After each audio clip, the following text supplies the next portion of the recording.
Another question, Attorney Noel, ay Attorney Vincent, galing kay Noel. Sabi niya, may design proposal po akong ipinasa sa isang potential client. Hindi nila ako kinuha. Pero makalipas ang ilang buwan, ay may itinayong structure na halos kapareho ng design concept na ipresent ko. Wala naman pong formal na kontrata. May legal protection po ba ang ganitong proposal?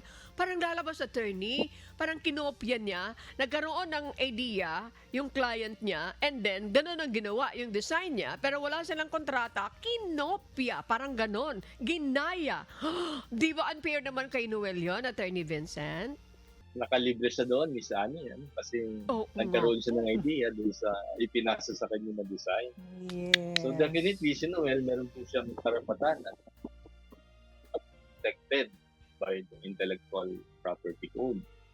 Ang architectural design kasi, Miss Annie, is considered the ownership no creator from the moment of their creation. It is considered under the domain ng literary and artistic works. Kabilang yung mga drawings, mga plano, yung design na arkitektura, considered work of art yan.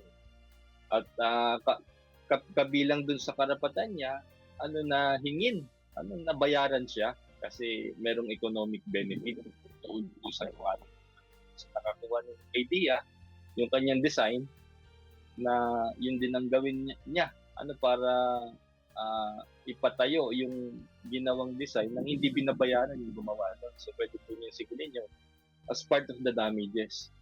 Doon sa pwedeng yan ma-consider na infringement ng copyright.